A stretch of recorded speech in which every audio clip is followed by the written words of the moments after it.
What's up guys, it's Duck here, aka Troublesome Junction, and we are in a different location today.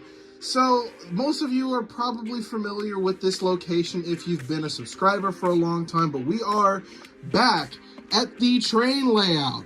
It is a little bit different, and I will get to that because it really does play a big part in today's item. Today's item that we're going to be reviewing is the Hornby Clockwork Percy. Because unfortunately, I don't see a lot of people reviewing these guys. Longtime fans of my channel know that I'm very critical of Thomas & Friends reviews when it comes to reviewing more obscure, less popular, or just flat out rare items. Because bottom line, the majority of the videos made on them are horseshit. They never really go into detail, and most of the time, it's nothing really being said. So, this is one of the items I desperately wanted to cover, and it is a part of one of my favorite lines, which I have talked about before, the Hornby Clockwork line, which I would argue is so underappreciated and deserves so much more love. We will get back to you in a minute, Thomas. So, you might be wondering, well, why am I reviewing a Hornby Clockwork Percy rather than a traditional Hornby Percy? So, you might be able to take a look at my layout and notice that it is not traditional HO00 track. You may notice there are several German locomotives here. That is because I have converted this layout to a Marklin layout, meaning that I cannot run traditional DC locomotives like Hornby. These are 2-railed engines, Marklin runs 3-rail, but I still wanted to have representation for not only Thomas & Friends, but just a couple of British railway engines in general, and my substitution for it was the Hornby Clockwork Thomas & Friends line. Another very obvious reason is the fact that I have stated before, I love these guys. A lot of people know that I'm a sucker for high quality, durable toys, but I also really like toys that don't skimp out on the detail. This right here is inherently a toy. This is meant to be played with, but it still uses a lot of elements from the higher detailed Hornby models. I mean, I guess you could say big quotes around that, but I think that the Hornby models are quite nice. If you disagree, well, you're wrong, and I'm gonna find you. Anyways, without further ado, let's actually talk about this guy. So, it does use the traditional 040 Hornby Clockwork motor. Only difference is that the base of it is green, and the wheels are green, and it has the Percy body shell on the top. Now, unfortunately, I can't do any comparisons to the normal Hornby Percy body shell, as I do not own a normal Hornby Percy. But, if you look at these side-by-side pictures here, it is insanely accurate to the look and feel of the original Hornby Percy. I don't know exactly what all is different. I mean, for example, you have the Clockwork Thomas, granted this is the push-along battery-powered one, but this guy is significantly different from the traditional Hornby Thomas, and it shows. But the Percy is relatively consistent, and it also works in its favor that it does use an 040 chassis because Percy does have an 040 configuration. Now, to talk a little bit about the Hornby Clockwork line, this is a line that has been around for a very long time. I believe the Clockwork engines have been around since the late 60s, I want to say. But in particular, the Thomas & Friends line has been going from the 80s to up until 2006. That is insane. Now, for the engines and characters that they made, they mainly focus on the smaller, tank engines and such. They made Thomas, Percy, Toby, Bill, and Ben. I'm seriously shocked about the Toby because I didn't know that until I was watching fellow YouTuber Damien Lemetre's review on the Clockwork Bill and Ben, and on the back of the package, it showed a Toby. So, that is another thing I have to track down, and I'm probably never going to find it because it seems exceptionally rare. I believe that this line was discontinued coinciding when Hornby stopped manufacturing Thomas & Friends stuff for a short amount of time, and their catalog really got condensed down after 2006. There were a lot of things that they just kind of stopped making. But of course, the Hornby line came back, and then it disappeared again. and life has never been the same. But that is a breakdown on the Hornby Thomas and Friends Clockwork line. It is such an underrated line, and I think deserves a lot more appreciation. Now let's take a look at Percy himself. So as you can see here, he does have a coupling rod that connects the two wheels, but he does not have the coupling rod that goes from the back wheel to the cylinder. It uses, I can actually pull one out over here. It is the exact same as, this is a traditional Hornby Clockwork engine. I just painted the body shell and gave it a different logo for, Dock Railway, tugs reference. But it does use the same Clockwork motor, as you can see by the wheel configuration down there. The way that these engines work is, as you can see here, there is a bit of a chunk taken out of the engine, and you take one of these Clockwork keys, insert it in there, and then you wind it up a couple of times.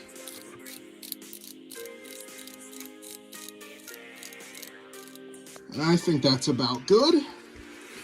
And then as you can see here, it is not moving because the lever right here is forward, and that makes it stop. So if you want to make it go, you just pull the lever back, and there it goes. Takes off around your layout. Gonna stop him. See, I'm gonna set him down. No, don't leave, Percy. All right. You can remove the roof. I assume that they have that. I believe that the normal Hornby Percy does that. Am I wrong in that? I know it's either that or the boilers are detachable, so you can actually mess with the mechanism and oil it. But I believe on this one, they left the roof detachable so you can much more easily reach that lever on the inside. I don't know why they didn't just have the lever extend through the cab roof, much like this older Hornby Clockwork design, but hey, I don't make the rules here. But that's how these guys work. They run on normal 00 scale track, so if you have Bachmann Easy track or traditional Hornby track or even Markland, they do run on it, and I think that is so cool. Going over the detail though, there is no painted running board. It does have that very prominent Hornby looking Percy number 6 at the side there. Good old Hornby Percy face. I love this face so much. I don't know if a lot of people know this, but I really wasn't the biggest fan of CGI Percy, and I definitely eased up on him since like maybe 10 or so years ago when I really formulated that opinion. I just felt Percy went from being just a little naive, but a put upon, pushed around, underappreciated character that always pulled through. But now he's just kind of a bitch. And I really was not a big fan of that. So I'm really happy that he does have just the classic Percy face. This is the Percy I love. Goes along very well, especially in size with the Hornby Clockwork Thomas, which is really what's kind of leading me to believe that the body shell on the Clockwork Percy is different from normal Percy, as this Thomas, I pointed out, was relatively small compared to the size of a Hornby Thomas. So it really just kind of, seeing these two together, it's very reasonably and accurately scaled. So it's really getting me to think that maybe this Hornby Percy is a unique sculpt. As you can see on mine, it does have a broken buffer. The seller that I bought this from did inform me that before shipping out, he did lose a buffer before, and I was like, that's perfectly fine.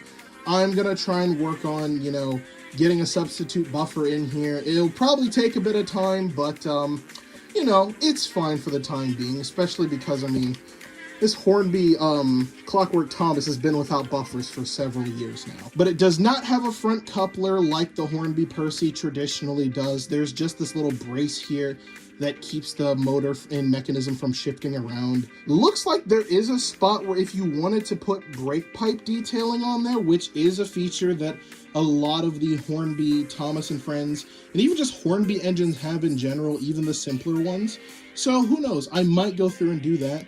There is no lamp on the front of him, no lamp irons like how a lot of other Hornby engines do, but I don't even think that the normal Hornby Percy has lamp irons. I will be sure to put a picture up and correct that if that is wrong. The sandboxes on the side are just solid green blocks, but I really don't know what else you expected from this. A nicely painted gold dome up top. The lines on it are very simple, but still effective and crisp nonetheless. I'm glad that they included it because, this is a very simplistic looking model. They could have just left out all of that extra detail, done something kind of like the Golden Bear Thomases, where they really have just nice faces. iconic shapes, pronounced numbers, but really no other detail. But they were, generous enough to include that on.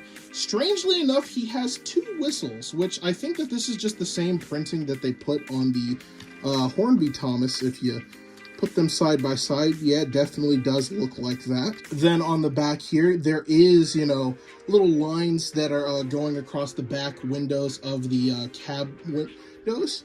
And pull this out here, it does have a nice bit of coal detail right there. It's not the most accurate thing ever. If you wanted to, you probably could go through and give that a nice matte finish. Speaking from experience here, matte finish paint really does make toy-like models look so much more professional and authentic. So yeah, there is a nice amount of detail there. And yes, there is molding for a tail lamp, but it is not painted. You can go through and do that yourself. Or maybe you could sand this down or take an X-Acto knife and slap one of the Bachmann ones on there if you really wanted to. And last but not least, there are buffers at the back of him, and it looks like there's also a spot for brake pipes if you wanted to. And then one of the Hornby, it's not really a tension lock coupler, it's just the hoop. There's no actual, little flange that can lock it in there, but it does definitely work, I can confirm. So you're really not going to be missing out on anything. But that is all of the detail on the Hornby Percy. Now let's get into a couple of comparisons. So I think most of you are aware by now, most of my Thomas & Friends collection has been put up in boxes. So it's really hard to get access to a lot of them, so I just brought up these immediate comparisons. Just imagine that they're Percy. I mean, one of them's green for Pete's sakes. But here's the size comparison of where the Hornby Clockwork Percy falls at between Wooden Railway and Tomy Scale. It really hits that middle ground of being right smack dead in the middle. It definitely is more closer in size to the Wooden Railway Thomas, as you can see there, but it's definitely a little bit bigger than him. So I think that most Thomas & Friends fans have these things in their collection so that they can get a more accurate way of gauging how big it is. Now, I personally thought he was going to be a little bit bigger, but that's because I'm so used to the traditional Hornby O4Os that they provide being just slightly larger than anticipated to accommodate for that simple 8-volt motor, but I was surprised of, just how compact it is, which really did, once again, lead me to speculate I do think it uses an original sculpt rather than just reusing the normal Hornby sculpt. So here he is compared to the Hornby Clockwork Thomas, which, I mean, you've already seen it at this point, but I still think it's a very solid comparison. But then on the opposing side, we have a wannabe Oliver. It is the Hornby 14XX class locomotive. I think that that's a fair comparison, though, because I know a lot of people really like Oliver, so chances are you probably have one of these. They are really close in size, actually. I think that the Hornby 14XX just has a little bit of length on it compared to it. And last but not least, here it is compared to its brother from another mother, the other Hornby O4O, that is the generic Hornby Clockwork engine, which is one of the more common body sculpts that you will find out of this line. I believe that there are other sculpts of them. I think it might be one other of the original different types of designs of locomotive that they have in the Clockwork line, but this is the one that, for what I've seen, to be the most common body shape that you will find. Same mechanism, just different body shells, so I thought that that was a very fair comparison. Now, without further ado, let's run this guy on the layout and see just what he can do.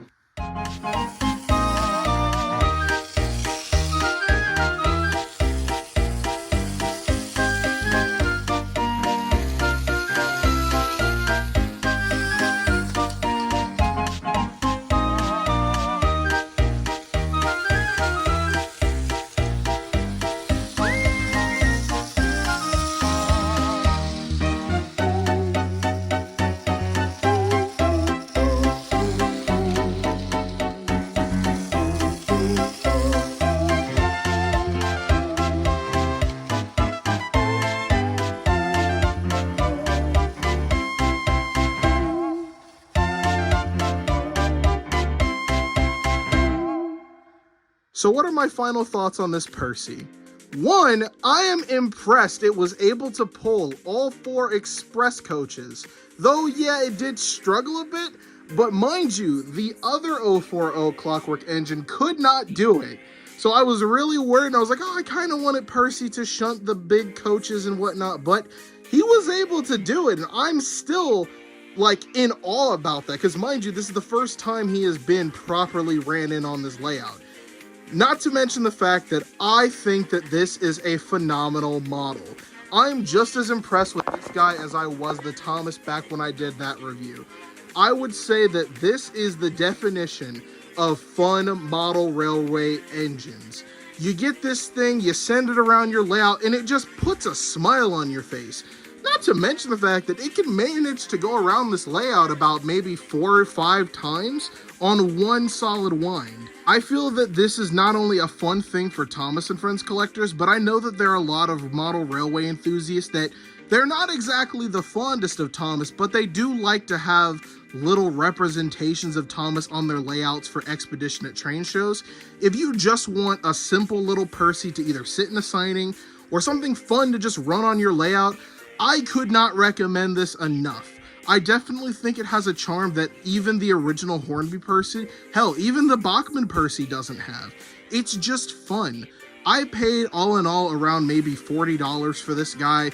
These are becoming a lot harder to find, unfortunately, and I do think that that's a bummer because, funny story about why I, don't have as much diverse rolling stock as I used to have in older videos.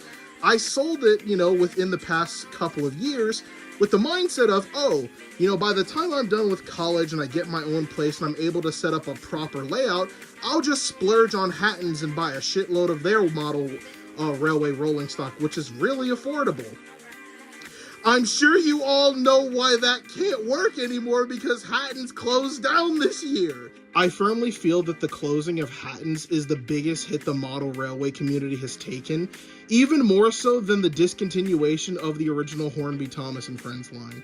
Like, it is truly devastating because even then they also had a lot of affordable Hornby Thomases and Percys on there. So if you did want one, I would have recommended that to you. But now your only alternative is looking like eBay, where people love to scalp the prices on these guys. So if you're able to find this or even the Thomas for a good deal, I highly recommend them. These are truly phenomenal models, and they will put a smile on anyone's face that loves model trains. So that's all I gotta say for this video. Thank you all so much for watching. Be sure to like, comment, and subscribe, and I will see you guys on the flip side. Spenton ass! Spenton ass! Yes! Spenton yes! Spenton yes!